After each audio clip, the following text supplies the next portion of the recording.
ചേർപ്പിനോട് എക്കാലത്തും രാഷ്ട്രീയമായ വലിയ സ്നേഹവും ആദരവും നൽകി വർഷങ്ങളോളം ചേർപ്പുമായി ബന്ധപ്പെട്ട് പ്രവർത്തിക്കുന്ന ഇടതുപക്ഷ ജനാധിപത്യ മുന്നണിയുടെ ജില്ലയിലെ പ്രധാന നേതാക്കളിൽ ഒരാളായ സഖാവ് PK ഷാജൻ അവരെ ക്ഷണിക്കുകയാണ്.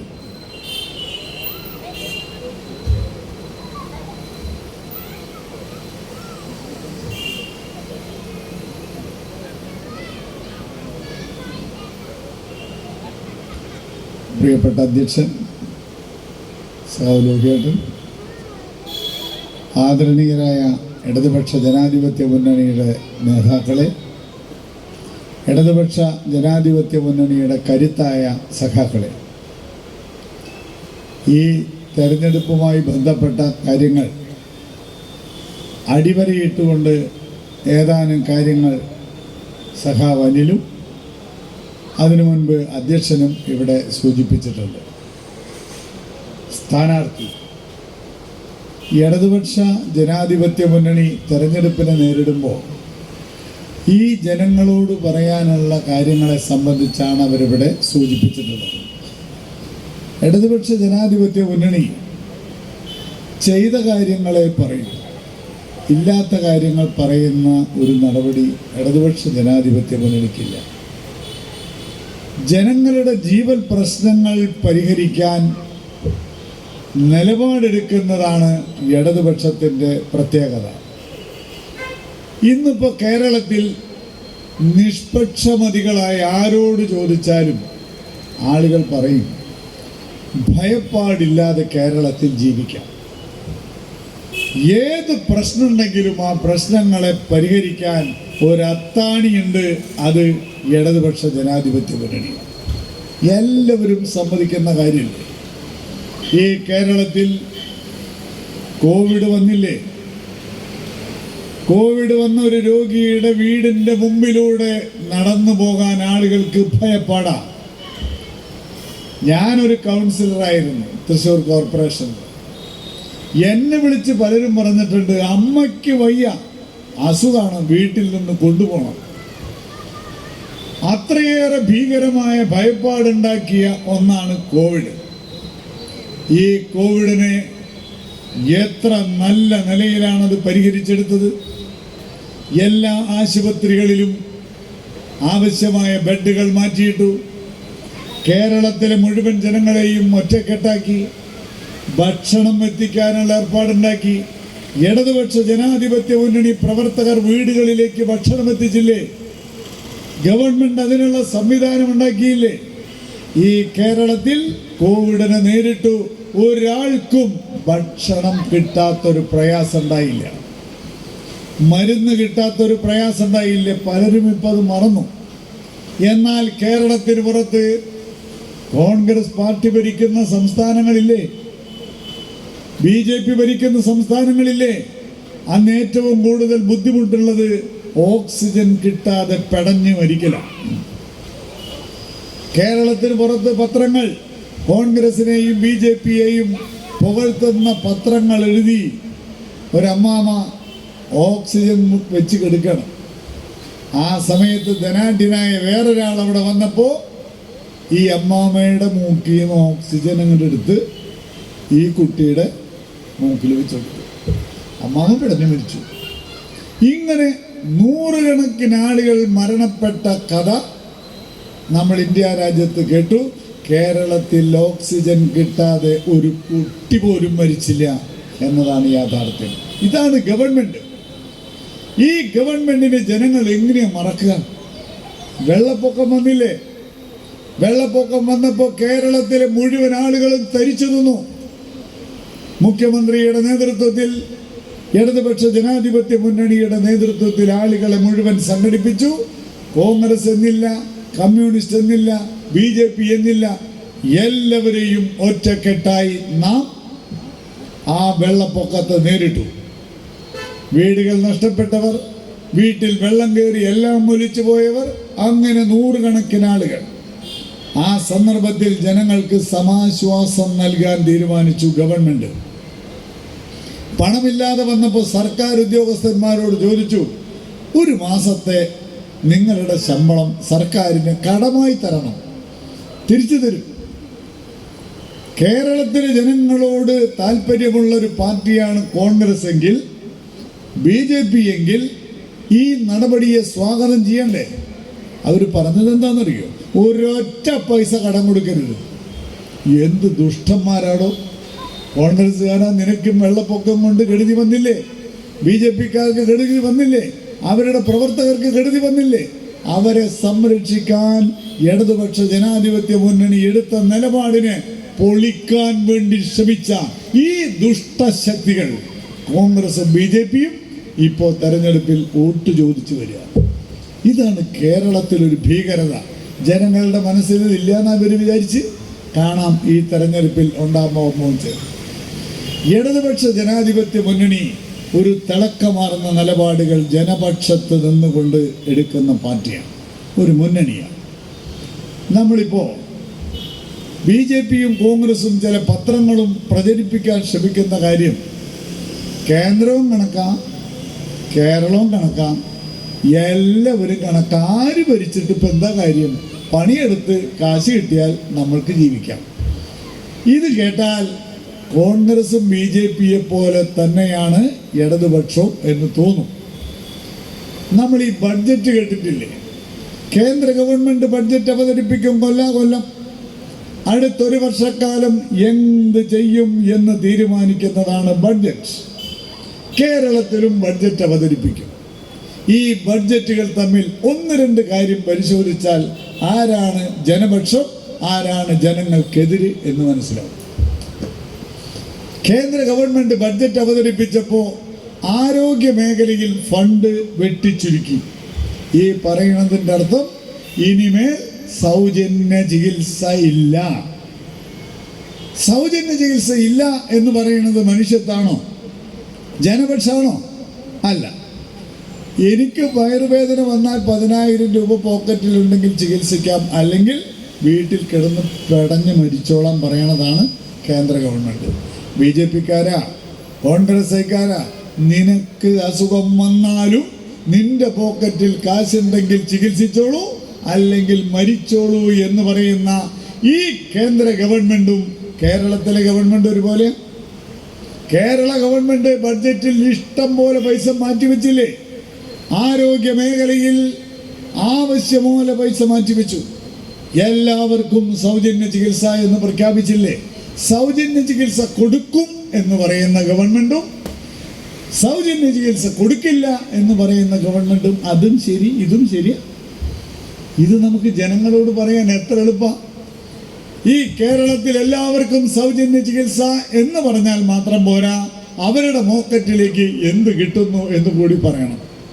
ഇപ്പൊ നമ്മുടെ ചേർപ്പിലുള്ള ഒരാൾക്ക് പനി വന്നാൽ ഡോക്ടറെ കണ്ടു, അപ്പോൾ 300 രൂപ കൊടുത്തു. മരുന്ന് എഴുതി 300 രൂപ കൊടുത്തു. നമ്മുടെ പോക്കറ്റിൽ നിന്ന് 600 രൂപ പോയി. നമ്മൾ ജില്ലാ ആശുപത്രിയിൽ ചെന്നാൽ ഒരൊറ്റ പൈസ ചെലവില്ലാതെ ഇങ്ങോട്ട് പോരാ. അപ്പോൾ നമ്മുടെ പോക്കറ്റിൽ നിന്ന് 600 രൂപ പോയി. ജില്ലാ ആശുപത്രിയിൽ പോയാൽ 600 രൂപ നമ്മുടെ പോക്കറ്റിൽ 600 രൂപ ഇട്ട് വിടുകയാണ്. ഇപ്പോൾ ജില്ലാ ആശുപത്രിയിൽ ഒരു ചെയർമാനായിരുന്നു ഞാൻ. 3500 പേർ ഒരു ദിവസം OP ടിക്കറ്റ് എടുക്കും. 3500 പേർക്കും 600 രൂപ പോക്കറ്റിൽ ഇട്ട് കൊടുത്തിട്ടാണ് വിടുന്നത്. ലാഭമാണെന്നർത്ഥം. ഈ ലാഭം ഇടതുപക്ഷക്കാർക്ക് മാത്രമാണോ? എത്രയോ കോൺഗ്രസ്സുകാർ അവിടെ വന്ന് OP ടിക്കറ്റ് എടുക്കുന്നുണ്ടോ? എത്രയോ BJPക്കാർ അവിടെ വന്ന് OP ടിക്കറ്റ് എടുക്കുന്നുണ്ടോ? കേരളത്തിൽ ലക്ഷക്കണക്കിന് ആളുകൾ ഒരു ദിവസം ഇങ്ങനെ സൗജന്യ ചികിത്സ നേടുന്നവരുണ്ട്. അവർക്കെല്ലാം ഈ സൗജന്യ ചികിത്സ കിട്ടുന്നു എന്നതും അതിൻ്റെ ഭാഗമായി അവരുടെ പോക്കറ്റിൽ ഈ ലാഭമുണ്ടാകുന്നു എന്നതും ആളുകളോട് പറയണം. ഇപ്പോൾ കേരളത്തിൽ ഇടതുപക്ഷ ജനാധിപത്യ മുന്നണി നല്ല നിലയിൽ ജനകീയമായി ആശുപത്രികൾ നടത്തുമ്പോൾ ഇപ്പോൾ അവർ കണ്ട കാര്യം എന്താണെന്നറിയും? ഇനിമേൽ സർക്കാർ ആശുപത്രിയിൽ ഒരാൾ പോകരുത്. ഇതാണ് അവരുടെ ലക്ഷ്യം. എന്താണ് അതിൻ്റെ ഉദ്ദേശം? കേരളത്തിലെ മുഴുവൻ ഹൈടെക് ആശുപത്രികളും കുത്തകകൾ വാങ്ങി ഇവരുടെ ആശുപത്രിയിലേക്ക് ആളുകൾ ചെല്ലണം. ചെല്ലുന്നതിന് വേണ്ടി അവരെടുത്ത ഒരു നടപടി, ഇപ്പൊ ചേർപ്പ് സെന്ററിൽ ആസ്റ്റർ മെഡിസിറ്റിയുടെ ഒരു ചെറിയ ആശുപത്രി വന്നാൽ നമുക്ക് സന്തോഷമായി. വലിയ ആശുപത്രി ആസ്റ്റർ മെഡിസിറ്റി, അവിടെയും വലിയ പൈസ ഇല്ല, അവിടെയും 300 രൂപയുള്ളൂ. നമ്മളവിടെ പോയി ചികിത്സിച്ചു. ആളുകളെല്ലാം ആസ്റ്റർ മെഡിസിറ്റിയിൽ വന്നു. അപ്പോൾ കുറച്ച് കഴിയുമ്പോൾ അവർ പറയും വലിയ ആശുപത്രി വേറെയുണ്ട്, അതുകൊണ്ട് നിങ്ങൾ അവിടേക്ക് വന്നാൽ നല്ല ചികിത്സ കിട്ടും. നമ്മൾ അവിടേക്ക് പോകും. ഈ ആളുകളെ മുഴുവൻ പ്രൈവറ്റ് ആശുപത്രികളിലേക്ക് എത്തിക്കാൻ കേരളത്തിലെ ഗവൺമെന്റ് കൂട്ടുനിൽക്കില്ല, സമ്മതിക്കില്ല എന്നറിയാം. അതുകൊണ്ട് ഇടതുപക്ഷ ഗവൺമെന്റ് വേണ്ടാന്ന് വെക്കണം. ഇപ്പൊ അവരെടുത്ത നിലപാടെന്താ അറിയോ? ഒരു ഓപ്പറേഷൻ ചെയ്തപ്പോൾ ഒരു ഡോക്ടർക്ക് പെശക് പറ്റി, പെശക് തന്നെ നടപടി സ്വീകരിക്കണം. പക്ഷെ ഇപ്പോ സർക്കാർ ആശുപത്രിയിൽ ഓപ്പറേറ്റ് ചെയ്ത എല്ലാ മനുഷ്യനെയും ഭയപ്പെടുത്തുന്ന രീതിയിൽ കോൺഗ്രസും BJPയും സമരം നടത്തുക. അവരെയെല്ലാം പ്രൈവറ്റ് ആശുപത്രികളിലേക്ക് എത്തിക്കാൻ നിലപാട് സ്വീകരിക്കുക. ഇടതുപക്ഷ ജനാധിപത്യ മുന്നണി പ്രഖ്യാപിച്ചിട്ടുണ്ട്, എല്ലാവർക്കും സൗജന്യവും അന്തസ്സുമായ ചികിത്സാ സൗകര്യം ഒരുക്കും. ഈ ഗവൺമെന്റിന്റെ നിലപാടുകൾ ജനങ്ങളോട് നല്ലതുപോലെ പറയാൻ നമ്മൾക്ക് പറ്റണം. മനുഷ്യനറിയാം, ഇതൊന്നും അധികം പറയേണ്ട കാര്യമില്ല. വിദ്യാഭ്യാസ മേഖലയിൽ കേന്ദ്ര ഗവൺമെന്റ് ഫണ്ട് വെട്ടിച്ചുരുക്കി എന്ന് പറഞ്ഞാൽ ഇനിമേൽ സൗജന്യ വിദ്യാഭ്യാസമല്ലേ, കാശുള്ളവൻ പഠിപ്പിച്ചാൽ മതിയിടോ. വർഷങ്ങൾക്ക് മുൻപതല്ലേ കാശില്ലാത്തവന്റെ മക്കൾ പഠിക്കാൻ പോകാതെ വീട്ടിലിരുന്ന് അച്ഛൻ്റെ ഒപ്പം പണിക്ക് പോകുന്നവൻ കൽപ്പണിക്കാരനും കർഷക തൊഴിലാളിയുമായ ചരിത്രമാണ് ഈ കേരളത്തിലുള്ളത്. സൗജന്യമായ വിദ്യാഭ്യാസം VMS കാലഘട്ടം മുതൽ ആരംഭിച്ച് കേരളത്തിന്റെ ചരിത്ര താളുകൾ മറിച്ചു നോക്കിയാൽ കേരളത്തിൽ സൗജന്യമായ വിദ്യാഭ്യാസം ഉണ്ട്. കഴിഞ്ഞ 10 കൊല്ലക്കാലം നടത്തിയത് ഹൈടെക് വിദ്യാഭ്യാസ സൗകര്യങ്ങളാണ്. ഹൈടെക് പണ്ടൊക്കെ സർക്കാർ സ്കൂളിലാണ് പഠിച്ചതെന്ന് പറഞ്ഞാൽ ആ പയ്യന് പെണ്ണ് കിട്ടില്ല. കാരണം വൃത്തികെട്ട സ്കൂളിൽ പഠിച്ചവൻ എങ്ങനെ പെണ്ണ് കൊടുക്കും? ഇപ്പൊ സർക്കാർ സ്കൂളിൽ സീറ്റ് കിട്ടാതെ ആളുകൾ ഓടി നടക്കുക. കോഴിക്കോട്ടുള്ള ഒരാൾ കേസ് കൊടുത്തിരിക്കുക ഹൈക്കോടതിയിൽ, എൻ്റെ കുട്ടിക്ക് സർക്കാർ സ്കൂളിൽ സീറ്റ് കിട്ടിയില്ല, കേസ്. എന്താ മാറ്റം?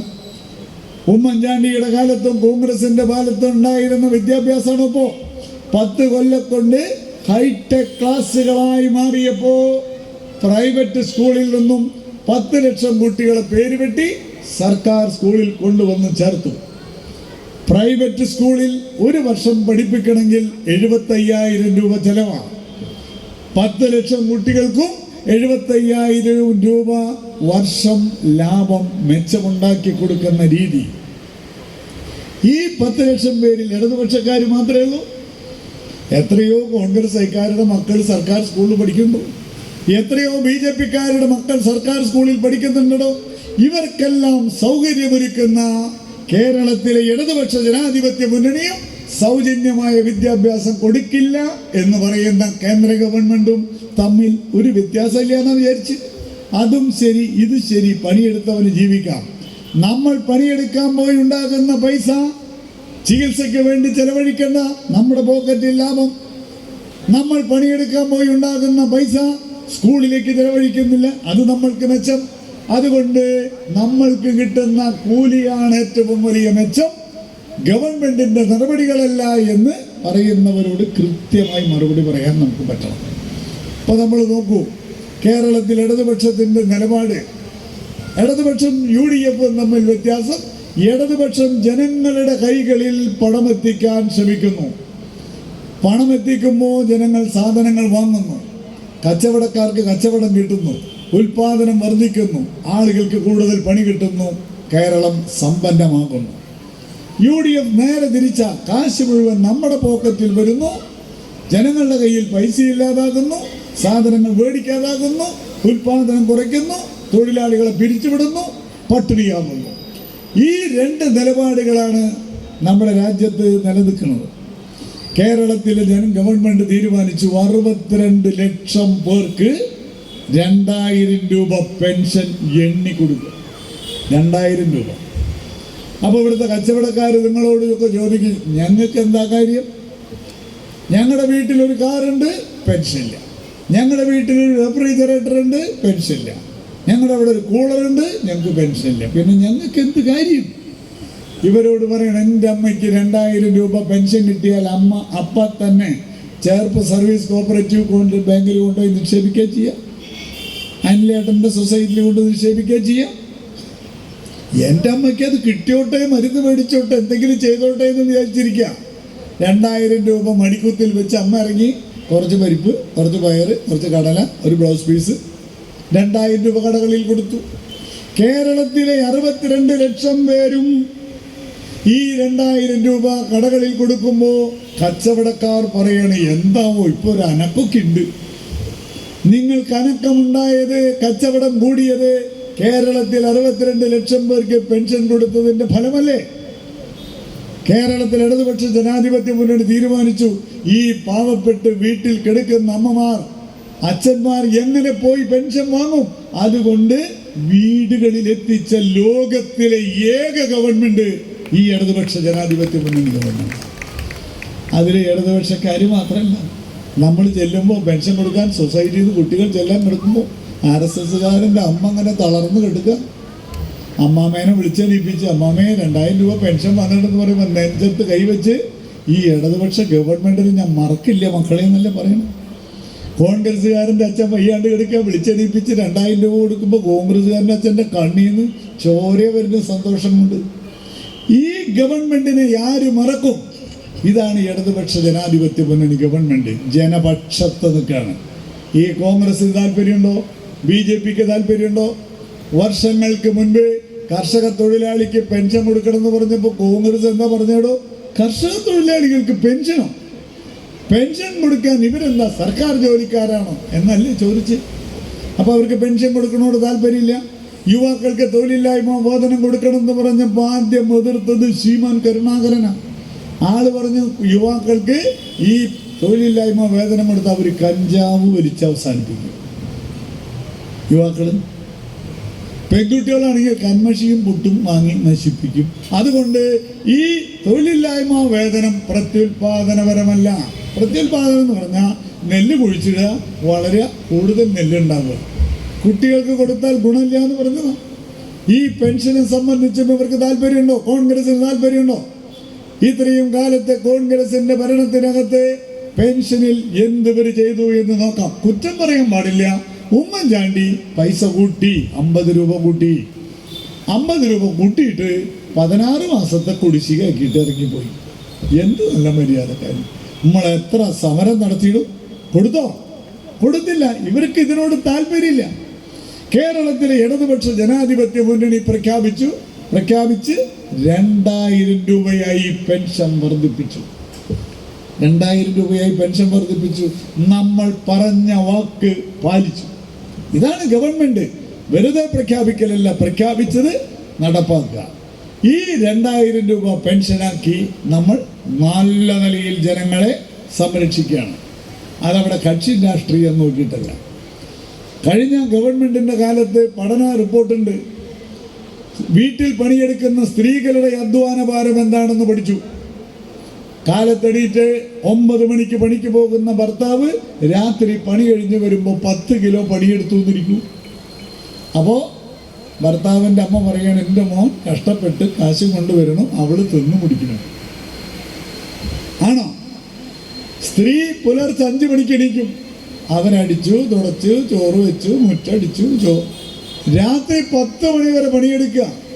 10 മണി വരെ പണിയെടുക്കുന്ന സ്ത്രീ 20 കിലോ പണിയെടുക്കുന്നുണ്ട്. ഇവർ ആട്ടും തുപ്പും കൂട്ടുന്ന ഒരുപാട് വീടുകളുണ്ട്.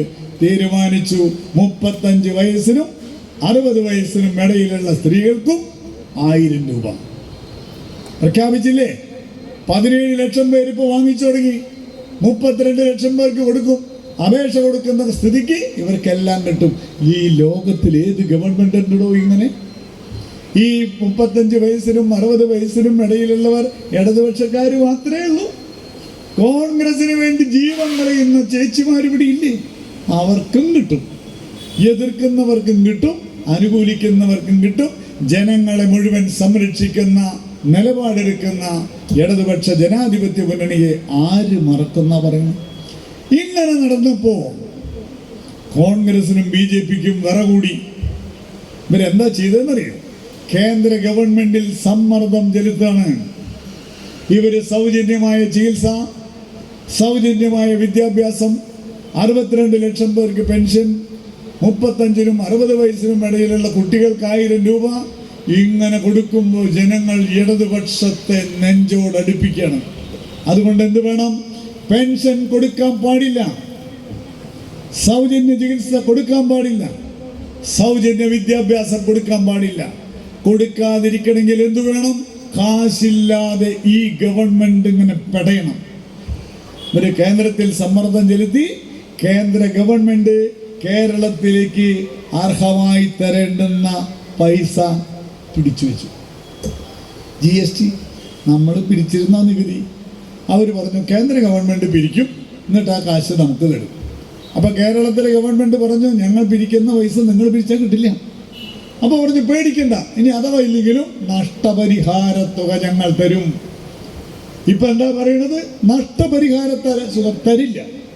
എന്ത് ധിക്കാരം നോക്കൂ നിങ്ങൾ. ധിക്കാരത്തിന്റെ പിന്നിൽ പ്രവർത്തിക്കുന്നത് ഈ BJPയും കോൺഗ്രസും. കാശ് കൊടുക്കരുത്, കൊടുത്താൽ ഇവർ പെൻഷൻ കൊടുക്കും, ചികിത്സ കൊടുക്കും, അതുകൊണ്ട് കൊടുക്കരുത്. ഇത് പ്രഖ്യാപിച്ചിരിക്കല്ലേ.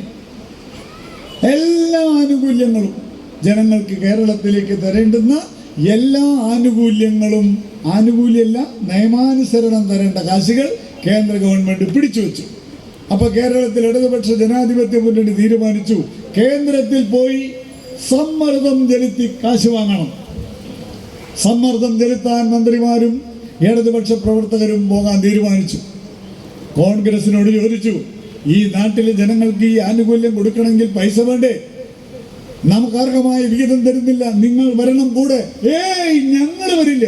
ആര്? ഈ വാങ്ങയ തുറന്ന കുറ്റിച്ചൂരിട്ട് അടിച്ചു കഴിഞ്ഞ ടൈപ്പാണ് ഈ BD സതീശനൊക്കെ. അയാൾ പറയാണ് വരില്ല ഞങ്ങൾ. BJP നിങ്ങൾ വരൂ, നിങ്ങൾക്ക് ജനങ്ങളുള്ളതല്ലേ, അവർക്ക് സഹായം ചെയ്യാനായിട്ട് പൈസ വേണ്ടേ? BJPക്കാർ ആ ഭാഗത്തോടെ വന്നില്ല. എന്നിട്ട് എന്നും കാലത്തെണീറ്റ് പത്രസമ്മേളനം നടത്തുക. ഈ ആളുകൾക്ക് ആനുകൂല്യം കൊടുക്കാതിരിക്കാൻ വേണ്ടി ഈ പണം പിടിച്ചു വെച്ച കേന്ദ്ര ഗവൺമെന്റിന്റെ നടപടിക്കെതിരായി സമരത്തിന് തയ്യാറെടുത്തപ്പോൾ കോൺഗ്രസും BJPയും വരില്ലെന്ന് പ്രഖ്യാപിച്ചവരാ. ഇവർക്ക് എന്ത് മനസാക്ഷിയുണ്ടോ? എന്ത് മനസാക്ഷിയുണ്ട് ജനങ്ങളോട്? ഈ കേരളത്തിലെ പെൻഷൻ കിട്ടുന്ന ആളുകളോട് പറയണം, നിങ്ങൾക്ക് പെൻഷൻ തരാതിരിക്കാൻ വേണ്ടി കേന്ദ്ര വിഹിതം പിടിച്ചു നിർത്താൻ കോൺഗ്രസും BJPയും ഒറ്റക്കെട്ടായി നിലപാടെടുത്തു എന്ന യാഥാർത്ഥ്യം അവരോട് നല്ലതുപോലെ പറയണം. ഞാൻ മറ്റു വിശദാംശങ്ങളിലേക്ക് പോവല്ല. കേരളത്തിലെ ഇടതുപക്ഷ ജനാധിപത്യ മുന്നണി എടുക്കുന്ന നിലപാടുകൾ നല്ലപോലെ മനസ്സിലാക്കാം. ഈ രാജ്യത്തെ വർഗീയ കലാപങ്ങൾ ഉയർത്തിക്കൊണ്ടുവന്ന് മനുഷ്യനെ തമ്മിൽ തല്ലിച്ച് സമാധാന അന്തരീക്ഷം തകർക്കാൻ ശ്രമിക്കുന്ന BJPയും അതിന് കൂട്ടുനിൽക്കുന്ന കോൺഗ്രസും. ഈ കേരളത്തിലെ 10 വർഷത്തിനകത്ത് ഒരു വർഗീയ കലാപം ഉണ്ടായിട്ടുണ്ടോ? കാലത്തെണീറ്റ് പണിക്ക് പോയി വൈകുന്നേരം കിട്ടിയത് കൊണ്ടുവന്ന് മനസമാധാനത്തോടുകൂടി കഞ്ഞി കുടിക്കാൻ കഴിയുന്ന ഇന്ത്യ രാജ്യത്തെ ഏറ്റവും പ്രധാനപ്പെട്ട സംസ്ഥാനമാണ് കേരളം. ഇത് നമ്മൾ ആളുകളോട് പറയണം. പലയിടത്തും അതുണ്ടോ? ഇന്ന് വൈകുന്നേരം എന്തുണ്ടാവുമെന്ന് മനസ്സിലാവാതെ മനുഷ്യൻ നട്ടം തിരിയുന്ന ഒരു കാലഘട്ടമാണ് ഇപ്പോൾ ഉള്ളത്. അതിലൂടെ കേരളത്തിൽ ഇടതുപക്ഷമാണോ മെച്ചം, UDF ആണോ മെച്ചം, BJP ആണോ മെച്ചം എന്ന് ജനങ്ങളോട് നല്ലതുപോലെ പറയാൻ നമ്മൾക്ക് കഴിയണം. ഈ രാജ്യത്ത് തെരഞ്ഞെടുപ്പിന് നിൽക്കുന്ന സന്ദർഭത്തിൽ സ്ഥാനാർത്ഥികളുണ്ട്. അതിലേറ്റവും രസകരമായ കാര്യം, നമ്മൾ കഴിഞ്ഞ 5 വർഷക്കാലം ചോന്ന ഒരു ചങ്ങായില്ലേ, നമ്മുടെ MLA ആയിരുന്ന ആള്. ഈ MLA ആയിരുന്ന ആള് 5 കൊല്ലം അടുക്കാറായപ്പോൾ BJPക്കാർ ഒരു സമരം, നിരന്തരമായ സമരം, പ്രാപ്തിയില്ലാത്ത, കഴിവില്ലാത്ത, ഒന്നിനും കൊള്ളാത്ത ഈ MLAക്കെതിരെ BJP സമരം 1,00,000 ഒപ്പ് ശേഖരിച്ചു. അവര് ഈ നിലവിലുള്ള ഈ MLA പറയാത്ത കുറ്റല്ല. എന്തെല്ലാം തോന്നിവാസങ്ങളാ വിളിച്ചു പറഞ്ഞത്. ആ തോന്നിവാസങ്ങൾ വിളിച്ചു പറഞ്ഞ ആ മഹാനിപ്പോ BJPയുടെ സ്ഥാനാർത്ഥിയാണ്. എന്ത് തൊലിക്കട്ടിയുണ്ടോ! ഈ 5 കൊല്ലക്കാലം BJP പറഞ്ഞതിനോട് നമുക്ക് യോജിപ്പുണ്ട്. പക്ഷെ നമ്മൾ എന്ത് ചെയ്യും? തൊണ്ട പുഴുത്താൽ എന്താ ചെയ്യുക? ഇറക്കാൻ പറ്റുമോ? നമ്മളത് സഹിച്ചതാണ് 5 കൊല്ലക്കാലം. ഈ 5 കൊല്ലക്കാലം നമ്മൾ സഹിച്ചു. അദ്ദേഹം MLA ആയത് ഒരു ദിവസം കാലത്തേറ്റിരുന്ന് ഷട്ടം കൊണ്ടിട്ട് വന്നപ്പോൾ MLA ആയതാ. കഴിഞ്ഞ അസംബ്ലി തെരഞ്ഞെടുപ്പിൽ വെയിലും മഴയും കൊണ്ട് നമ്മളൊക്കെ എത്ര കഷ്ടപ്പെട്ടുള്ളൂ. ഒരു ചായ കുടിക്കാതെ പകലന്തിയോളം പണിയെടുത്ത് വീടുകളിൽ കയറി എല്ലാ കാര്യങ്ങളും പറഞ്ഞ് ഇടതുപക്ഷത്തിന് വേണ്ടി വോട്ട് നേടി വിജയിപ്പിച്ച മഹാന് ഇങ്ങനൊരു മനസ്സാക്ഷിയില്ലാത്ത ഒരാളെയല്ലേ ജയിപ്പിച്ചത് എന്ന് ജനങ്ങൾ നെഞ്ചത്ത് കൈവച്ച് പറയാം. ഇപ്പോൾ പറയണെന്താ വെച്ചാൽ പാവപ്പെട്ട മനുഷ്യനെ ചതിച്ചു. കേട്ടാ തോന്നുന്നു നമ്മളെന്തോ ചതി ചെയ്തു. കമ്മ്യൂണിസ്റ്റ് പാർട്ടി അംഗമായിരുന്നു അദ്ദേഹം. അദ്ദേഹത്തിന് പഞ്ചായത്തിൽ നിർത്തി ജയിപ്പിച്ചില്ലേ? ബ്ലോക്ക് പഞ്ചായത്തിൽ നിർത്തി ജയിപ്പിച്ചില്ലേ? പഞ്ചായത്ത് വൈസ് പ്രസിഡന്റ് ആക്കിയില്ലേ? MLA ആക്കി. എന്നിട്ട് ഇപ്പം പറയണ എനിക്ക് ഓട് മാറ്റാൻ പോലും പറ്റണില്ല. ആരോടെ ഈ പറയണത്? സൊസൈറ്റിയിൽ അത്രയും കാലം ജോലിയെടുത്തപ്പോൾ പാർട്ടി കൊടുത്ത ജോലിയാണ്. ജോലി ചെയ്ത് കഴിഞ്ഞപ്പോൾ 23 ലക്ഷം രൂപ അദ്ദേഹത്തിന് ജോലി കഴിഞ്ഞപ്പോൾ കിട്ടി. എവിടെ നിന്നാണോ ഈ 23 ലക്ഷം കിട്ടി? ഇത് കൊടുത്തതിൻ്റെ മുകളിലല്ലേ? MLA ആയി 5 കൊല്ലം നല്ല ശമ്പളമുണ്ട്. അത്യാവശ്യം കാര്യങ്ങളൊക്കെ നടത്താം. ഒറ്റ പൈസ പലിശയില്ലാണ്ട് വീട് പണിയാൻ കിട്ടും. എന്നിട്ട് ഈ സേവനങ്ങളൊക്കെ ഉപയോഗിച്ച് ഇപ്പോൾ 36,000 രൂപ പെൻഷൻ വാങ്ങുക. നമ്മുടെ ചോര കൊടുത്ത് പണിയെടുത്ത് ഉണ്ടാക്കിയതാ. എന്നിട്ടിപ്പോൾ ഈ കേരളത്തിൽ കമ്മ്യൂണിസ്റ്റ് പാർട്ടി വളർത്താൻ വേണ്ടി ജീവൻ ഹോമിച്ചാണ് ആ പ്രസ്ഥാനം വളർത്തിക്കൊണ്ടുവന്നത്.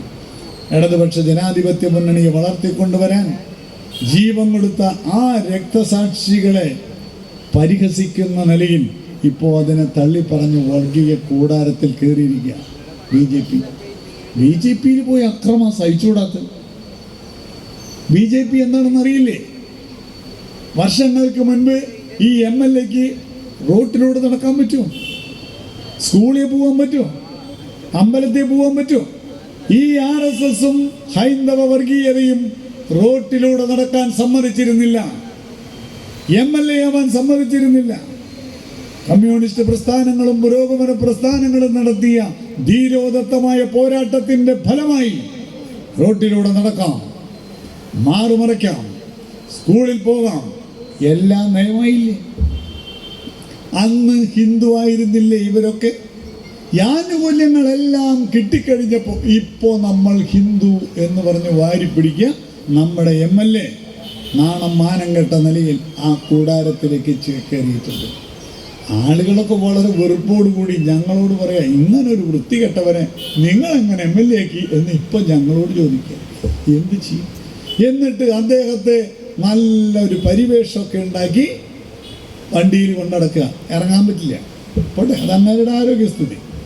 ഇറങ്ങാൻ പറ്റാത്ത അദ്ദേഹത്തെ BJPക്കാർ ഇതൊക്കെ പറഞ്ഞ് കൊണ്ടടക്കുകയാണ്.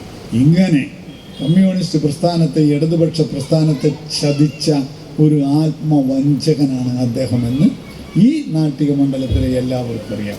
ഇതൊക്കെ ജനങ്ങൾ നല്ലപോലെ മനസ്സിലാക്കിയിട്ടുള്ളതാണ്. നമ്മൾ പറയാതെ തന്നെ ജനങ്ങൾക്കറിയാം. ഈ തെരഞ്ഞെടുപ്പിൽ ഇടതുപക്ഷ ജനാധിപത്യ മുന്നണിയുടെ വിജയം സുനിശ്ചിതമാക്കണം. ഈ കേരളത്തിൽ നടന്ന വികസന പ്രവർത്തനങ്ങളുടെ പെരുമഴ പറഞ്ഞാൽ തീരില്ല. അപ്പം നമ്മൾ തിരുവനന്തപുരത്ത് നിന്നും കണ്ണൂർ വരെ NH ഉണ്ടാക്കിയില്ലേ? NH ഉണ്ടാക്കി വീതി കൂട്ടാൻ തുടങ്ങിയപ്പോൾ കോൺഗ്രസും BJPയും വന്നിട്ട് ഒറ്റാൾ ഭൂമി വിട്ടുകൊടുക്കരുത്.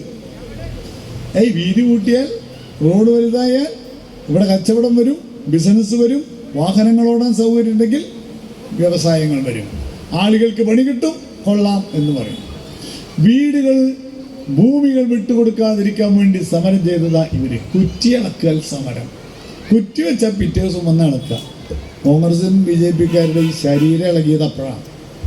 വിട്ടുകൊടുക്കരുത്. അപ്പം ജനങ്ങൾക്ക് തോന്നി ഭൂമി പോയാൽ കഴിഞ്ഞില്ലേ, വിട്ടിക്കില്ല. ആനവിഴുങ്ങി കോളനി ഉണ്ട് നമ്മുടെ വലപ്പാട്. അപ്പോൾ അവിടെ കോളനി എന്ന് ഇപ്പോൾ പറയാൻ പാടില്ല, ആനവിഴുങ്ങി കോളനി എന്നാണ് നമ്മൾ പറയാം. അപ്പോൾ അതിൻ്റെ നടുക്കേ കൂടെ റോഡ് പോവാണ്. അപ്പോൾ കോൺഗ്രസും ബി ജെ പിയും ചെന്ന് അവരെ കുത്തിയിളക്കി പറഞ്ഞു കൊടുക്കരുതിട്ടാ, കുട്ടികളൊക്കെ പെരുവഴിയും. അപ്പോൾ അവർ പറഞ്ഞു പറ്റില്ല, നിരാഹാര സമരം. അപ്പോൾ കേരളത്തിലെ ഗവൺമെൻറ് ഇടതുപക്ഷം ആലോചിച്ചപ്പോൾ എന്നാൽ പിന്നെ അവരെ കളയണ്ട, ഒന്നുകൂടെ വളച്ചെടുക്കുക. ഇപ്പം എന്താ സ്ഥിതി എന്നറിയോ? ഭൂമി വിട്ടെടുത്തവർക്കെല്ലാം വമ്പിച്ച നഷ്ടപരിഹാര തുക കൊടുക്കണം. എനിക്കറിയാം, എൻ്റെ പെങ്ങളുടെ മകള് ഏങ്ങണ്ടിയൂരുണ്ട്. ആ കുട്ടികളെ ഭൂമി എടുത്തു പോയി. ഭൂമി എടുത്തു പോയ ദിവസം വീട്ടിൽ വന്ന് കരയാം, മാമ ഞങ്ങൾ എന്ത് ചെയ്യും, ജീവിതം പോയി. 3 മാസം മുമ്പ് കുട്ടി വന്ന് പൊട്ടിച്ചിരിച്ചു. അപ്പം ഞാൻ എന്താന്ന് വിചാരിച്ചു, ചോദിച്ചപ്പോൾ കുട്ടിക്ക് വല്ല കുഴപ്പമായി അനിയിപ്പോൾ അവർ 3 കോടി രൂപ എന്നാണ് എൻ്റെ അക്കൗണ്ടിൽ വന്ന് കൊടുക്കുന്നത്. 3 കോടി. ഇവർ പറഞ്ഞു കുറ്റിപ്പുറത്ത് വരട്ടെ, റോഡ് കൊണ്ടുപോകുന്നത് കാണാം. കുറ്റിപ്പുറത്ത് ചെന്നപ്പോൾ മുല്ലാക്കന്മാർ നിന്നിട്ട് പള്ളി വെട്ടിപ്പൊളിക്കുക. എന്നുവെച്ചാൽ ഒരു പള്ളി പൊളിച്ചാൽ 4 പള്ളി പൊളിയാനുള്ള കാശ് കൊടുക്കുകയാണ്. മനസ്സിലായി? ഇപ്പം ആ റോഡ് പണി തുടങ്ങി. കുറച്ച് കഴിഞ്ഞപ്പോൾ വീണ്ടും സമരം, ബ്ലോക്ക് തടസ്സം, വാഹന തടസ്സം. അപ്പോൾ പണ്ട് നമ്പാടൻ മാഷ് പറഞ്ഞത് എനിക്ക് ഓർമ്മ വന്നേ, ഒരു പെൺകുട്ടി പ്രസവിച്ച് കിടന്ന് അന്ന് വൈകുന്നേരം വന്നിട്ട് ആ പെൺകുട്ടിയോട് അച്ഛൻ പറയണം, ഈ കുട്ടി എന്താ നടക്കാത്ത? പ്രസവിക്കുമ്പോൾ പിറ്റേ ദിവസം തന്നെ കുട്ടി നടക്കും. റോഡ് പണി തുടങ്ങുമ്പോഴേക്കും ബ്ലോക്ക് മാറും. ഇപ്പോൾ ബ്ലോക്ക് പണി കഴിഞ്ഞു. ഈ തൃശ്ശൂരിൽ നിന്ന് കോഴിക്കോട് എത്താൻ 1.5 മണിക്കൂറേ വേണ്ടു. കേരളം, ഇതാണ് കേരളത്തിൻ്റെ വികസനത്തിൻ്റെ ശാസ്ത്രം. ഇതാളുകളോട് പറയണ്ടേ. വിഴിഞ്ഞം പദ്ധതി വരാൻ തീരുമാനിച്ചു. വിഴിഞ്ഞം പദ്ധതി വന്നാൽ 10,000-കണക്കിന് കുടുംബങ്ങളുടെ ജീവിതം രക്ഷപ്പെടും.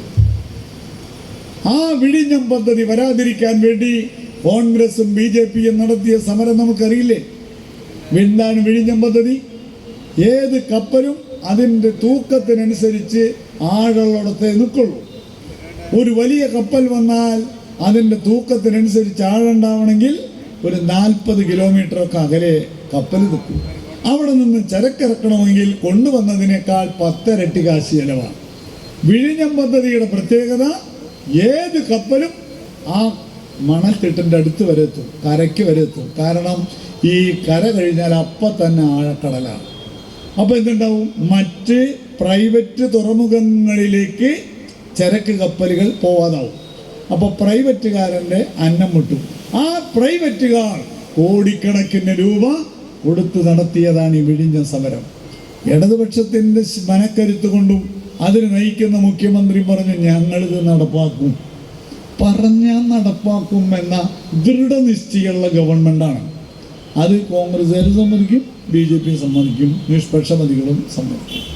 ഈ ഗവൺമെൻറ് ഓരോ വികസന പ്രവർത്തനങ്ങൾ നാടിന് വേണ്ടി ചെയ്ത് കേരളം ഇന്ന് ഏറ്റവും കൂടുതൽ സമ്പന്നവും സമൃദ്ധിയുമായി തീർന്നിട്ടുണ്ട്. ലോകരാഷ്ട്രങ്ങൾ പറയുന്നു ഈ ഗവൺമെൻറ്റാണ് ലോകത്തിന് മാതൃക. വൈജ്ഞാനിക സമ്പദ്ഘടനയാണ് വളർത്തുന്നത്. എവിടുന്ന പൈസ എന്നല്ലേ ഇപ്പം ഈ ഗവൺമെൻറ് പ്രഖ്യാപിച്ചില്ലേ? പകുതിയോളം സ്ത്രീകൾക്ക് ജോലി കൊടുക്കുന്ന പ്രഖ്യാപിച്ചില്ലേ? ഇത് വെറുതെ എന്നാ പറയുന്നത്, വെറുതെ പറയല്ല. വൈജ്ഞാനിക സമ്പദ്ഘടനയാണ് ഇവിടെ വിഭാവനം ചെയ്യണത്. വൈജ്ഞാനിക സമ്പദ്ഘടനയുടെ പ്രത്യേകത, നമ്മുടെ ചുറ്റും ഇഷ്ടം പോലെ സമ്പത്തുണ്ട്. ആ സമ്പത്ത് വിജ്ഞാനത്തിലൂടെ ഉയർത്തിക്കൊണ്ടുവരലാണ്. ഉദാഹരണത്തിന് നമുക്കിവിടെ നമ്മുടെ വേപ്പില മഞ്ഞളൊക്കെ ഉണ്ട്. മഞ്ഞൾ എന്ന് പറഞ്ഞ സാധനം പല അസുഖങ്ങൾക്കും ഉപയോഗിക്കും. മുരിങ്ങയുടെ ഇല, ഇതുപോലെ പലതും.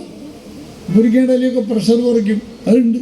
പക്ഷെ അത് കടിച്ചു തിന്നാൽ ചിലപ്പോൾ പ്രഷർ താന്നു പോകുന്നുള്ളത് കൊണ്ട് ഇത് മരുന്നാക്കി മാറ്റണം. വിജ്ഞാനത്തിൻ്റെ അടിസ്ഥാനത്തിൽ അത് മരുന്നാക്കി മാറ്റിയാൽ, അപ്പോൾ ഒരു മരുന്ന് കമ്പനി ആരംഭിച്ചാൽ 1000-കണക്കിന് ആളുകൾക്ക് പണി കിട്ടും, അവരുടെ കുടുംബങ്ങൾ രക്ഷപ്പെടില്ലേ? ഇതിൻ്റെ ഫലമായി രാജ്യത്ത്, നമ്മുടെ സംസ്ഥാനത്ത് ഒരുപാട് തൊഴിലവസരങ്ങൾ വരില്ലേ? അങ്ങനെ വിജ്ഞാനത്തെ സമ്പത്താക്കി മാറ്റി രാജ്യത്തെ വൈജ്ഞാനിക സമ്പദ്ഘടനയിൽ വളർത്തിക്കൊണ്ടുവരാൻ ശ്രമിക്കുകയാണ് ഇടതുപക്ഷ ജനാധിപത്യ മുന്നണി. ഈ നിലയിൽ കേരളത്തെ ഏറ്റവും ഉന്നതിയിലേക്ക് ഉയർത്തിക്കൊണ്ടുവരാനുള്ള പരിശ്രമം നടത്തുക ഈ പ്രകടന പത്രികയിൽ പറഞ്ഞിട്ടുണ്ട്. കേരളത്തിൽ പണിയെടുക്കുന്നവർ, പഠിച്ചവർക്ക് ഇവിടെ തന്നെ ജോലി കിട്ടും. ഇത് വെറുതെ പറയുകയാണെന്നാണ് ചില ആളുകൾ പറയണത്. എങ്ങനെ കൊടുക്കും എന്ന പദ്ധതി ഇടതുപക്ഷ ജനാധിപത്യ മുന്നണി കിട്ടിയിട്ടുണ്ട്. ഇടതുപക്ഷ ജനാധിപത്യ മുന്നണി നമ്മുടെ എല്ലാം അത്താണിയാണ്. നമ്മളുടെ ജീവൽ പ്രശ്നങ്ങൾ പരിഹരിക്കാൻ നമ്മുടെ അപകടഘട്ടത്തിൽ അത്താണിയായി നിൽക്കാണ് ഇടതുപക്ഷം. ഇത് മിക്കവാറും എല്ലാവർക്കും നല്ല ബോധ്യമുള്ള ഒരു സവിശേഷമായ സാഹചര്യമാണ് കേരളത്തിലുള്ളത്. ഇടതുപക്ഷത്തെ ആളുകൾ നെഞ്ചോടടുപ്പിക്കാണ് എന്ന് പറഞ്ഞതാണ് ഇതിൻ്റെ കാരണം. ഇപ്പം ഇവിടെ മത്സരിക്കുന്ന ഗീതാ ഗോപിയുണ്ട്. അപ്പം ഞാൻ അയ്യന്തോളാണ് എൻ്റെ വീട്. എനിക്ക് ഈ കുട്ടി അറിയുമായിരുന്നില്ല സ്ഥാനാർത്ഥിയെ. അപ്പോൾ ഇവിടെ വന്ന സന്ദർഭത്തിൽ നമുക്കറിയുന്നവരെ പരിചയപ്പെടുത്താണ് ഇത് ഗീതാ ഗോപി. അപ്പോൾ അവർ പറയും ഞങ്ങൾക്കറിയാം, അയ്യോ ഞങ്ങളുടെ 10 കൊല്ലം MLA ആയിരുന്ന ആളല്ലേ, എന്ത് നല്ല സ്ഥാനാർത്ഥിയാണെന്ന് അവർ നമ്മളോട് പറയാം. ഈ സ്ഥാനാർത്ഥിയാണെങ്കിൽ പോകുന്നിടത്ത് മുഴുവൻ അവരുടെ പേരെടുത്ത് വിളിക്കുന്നു, അവരിങ്ങോട്ട് ചേച്ചി എന്ന് വിളിക്കുന്നു. ഇവരെല്ലാവരും വീട്ടുകാരെ പോലെ ഒരു MLA എന്ന നിലയിൽ മനുഷ്യന്റെ പ്രശ്നങ്ങൾ പരിഹരിക്കുന്ന നെഞ്ചോടടുപ്പിച്ച് പിടിക്കുന്ന ഉത്തമയായ ഒരു സ്ഥാനാർത്ഥിയാണ് സഖാവ് ഗീതാ ഗോപി. നല്ല ജനകീയ അംഗീകാരമുണ്ട്. ഈ നമ്മുടെ സ്ഥാനാർത്ഥി പര്യടനത്തിനൊക്കെ കിട്ടുന്ന ആ സ്വീകാര്യത കണ്ടാൽ നമ്മൾക്ക് കൊതി തോന്നും. ഇങ്ങനെ ജനകീയ പക്ഷത്ത് നിന്നുകൊണ്ട് നിൽക്കുന്ന ഒരു സ്ഥാനാർത്ഥി, നമുക്കെതിരായി നിൽക്കുന്ന ഒരു കക്ഷി കോൺഗ്രസ് പിന്നെ പറയണ്ട, കാലെടുത്ത കാപ്പണം കൂലി, ആളുകൾക്കൊന്നും ചെയ്യാത്ത, ജനങ്ങളെ മുഴുവൻ എതിരാക്കുന്ന നിലപാടെടുക്കുന്നവർ. നമ്മുടെ ഒരു ചങ്ങായിയില്ലേ ഇപ്പം MLA ആണ്, അങ്ങനെ ചെയ്ത കാര്യത്തെ സംബന്ധിച്ച് എല്ലാ വീട്ടിലേക്കും കത്തയക്കുക, ഞാൻ നിങ്ങൾക്ക് ചികിത്സയ്ക്ക് പൈസ ഉണ്ടാക്കി തന്നു, ഞാൻ പൈസ നിങ്ങൾക്ക് എടുത്തു തന്നു എന്നുള്ള നിലയ്ക്ക് എഴുതുന്നത്. ഇവിടുത്തെ പിന്നെ ഇടതുപക്ഷ പ്രവർത്തകർ ഒരു പ്രശ്നം വന്നാൽ ആ പ്രശ്നത്തിന് പരിഹരിക്കാൻ വേണ്ടി നടന്നു, അപേക്ഷ സ്വീകരിച്ചു, കാര്യങ്ങളൊക്കെ ചെയ്തു. കുറ്റം പറയാൻ പാടില്ല, അങ്ങനെ ഒരു ഒപ്പിട്ട് കൊടുത്തിട്ടുണ്ട്. അല്ല, ഒപ്പിട്ട് കൊടുത്തിട്ടുണ്ട്, നമ്മൾ കഷ്ടപ്പെട്ട് ജയിപ്പിച്ചതിന് അത്രയെങ്കിലും ഗുണം. അപ്പോൾ ഒരു 5000 പേർക്ക് അടുത്ത് ഈ ആനുകൂല്യം മേടിച്ചു കൊടുത്തിട്ടുണ്ട്. ആര്? ഇടതുപക്ഷ പ്രവർത്തകർ പണിയെടുത്തു, ഫോറം പൂരിപ്പിച്ചു, കാര്യങ്ങളൊക്കെ ചെയ്തു. ഈ ചെങ്ങായി അവിടെ ഇരുന്നൊരു ഒപ്പിട്ട് കൊടുത്തു. അതവിടേക്ക് അയച്ചു. മുഖ്യമന്ത്രി അവിടെ മന്ത്രി എന്ന നിലയിൽ മുഖ്യമന്ത്രി ഇടപെട്ടു, ചികിത്സാ സഹായം കൊടുത്തു. ഇപ്പോൾ വീടുകളിലേക്ക് കത്തയക്ക് പറയാം, ഞാൻ നിങ്ങൾക്ക് 5000 പേർക്ക് ചികിത്സാ സഹായം മേടിച്ചെടുത്തുന്നു. ഉളുപ്പില്ലേ? BJPക്കാർ പറഞ്ഞു കൊടുക്കണം, ബുദ്ധിയാവുന്ന തോന്നണം. ഒരു കരു ഇദ്ദേഹത്തിൻ്റെ ഗതി വോട്ട് ചെയ്യാൻ കൊണ്ടുപോയ അമ്മാമ്മയുടെ ഗതിയാവും. അമ്മാമ്മയ്ക്ക് നടക്കാൻ പറ്റില്ല, തളർന്നങ്ങനെ ഇരിക്കുകയാണ്. അപ്പം അമ്മാമ്മേനെ പിടിച്ച് പൊന്തിച്ച് കൊണ്ടുപോയി വോട്ട് ചെയ്യാൻ പോയി. വോട്ട് ചെയ്ത് വന്നപ്പോൾ അമ്മാമ്മയെ ആർക്കാ വോട്ട് ചെയ്തേ? അപ്പം കൊണ്ടുപോയ ആളുടെ പാർട്ടിക്കല്ല വോട്ട് ചെയ്തേ. അതാ പറഞ്ഞ പക്ഷെ അമ്മാമ്മയുടെ കൈ വിട്ട അമ്മാമ്മ മലക്കം കെട്ടാൻ പോയി. ഇതിനേക്കാൾ ഭീകരമായ അന്ത്യമാണ് മുകുന്ന നിങ്ങൾക്ക് വരാൻ പോകുന്നതെന്ന യാഥാർത്ഥ്യം തിരിച്ചറിയണം. ആത്മവഞ്ചകനായി മനസാക്ഷിയെ വഞ്ചിച്ച് തൊഴിലാളി വർഗ പ്രസ്ഥാനത്തെയും ധീരരക്തസാക്ഷികളെയും വഞ്ചിച്ച് ഈ വർഗീയ കൂടാരത്തിൽ ചെന്നു കയറിയ മനുഷ്യത്വമില്ലാത്ത നിങ്ങളെ ജനം ചവിറ്റുകൊട്ടയിൽ വലിച്ചെറിയുമെന്ന കാര്യത്തിൽ തർക്കമില്ല. ആ സന്ദർഭത്തിൽ നിങ്ങൾ തിരിഞ്ഞു നോക്കുമ്പോൾ ഭീകരമായ അഗാധമായ ഗർത്തത്തിലാവും നിങ്ങൾ ഉണ്ടാവുക എന്ന യാഥാർത്ഥ്യം മനസ്സിലാക്കണം. അന്നും നിങ്ങൾ കഷ്ടപ്പെട്ട് അവരും കൈയൊഴിഞ്ഞു, നാട്ടുകാരും കൈയൊഴിഞ്ഞു, ഇഴഞ്ഞു നീക്കുന്ന സാഹചര്യത്തിൽ രക്ഷിക്കാൻ ഇപ്പം നമ്മൾ വിജയിപ്പിക്കുന്ന MLA ഗീതാ ഗോപി മടിക്കില്ല സഹായിക്കാൻ. അതാണ് ഇടതുപക്ഷത്തിൻ്റെ പ്രത്യേകത. ഈ നിലയിൽ ഈ ഇടതുപക്ഷ ജനാധിപത്യ പ്രസ്ഥാനം ഈ നാട്ടുകാരുടെ മുഴുവൻ അത്താണിയാണ്. ഇടതുപക്ഷത്തെ എതിർക്കുന്നവരെയും അനുകൂലിക്കുന്നവരെയും നിഷ്പക്ഷമതികളെല്ലാവരെയും മനസാക്ഷിയുടെ അടിസ്ഥാനത്തിൽ സഹായിച്ച് സഹായഹസ്തം കൊടുത്ത് വളർത്തിക്കൊണ്ടുവരാൻ പരിശ്രമിക്കുന്ന ഇടതുപക്ഷ ജനാധിപത്യ മുന്നണിയുടെ വിജയം ഈ നാട്ടിൽ നമ്മളുടെ എല്ലാവരുടെയും വിജയമായി എടുക്കാൻ കഴിയണം. ജനഹൃദയങ്ങളിലേക്ക് ഈ കാര്യങ്ങൾ എത്തിക്കാൻ നമ്മൾക്ക് കഴിയണം.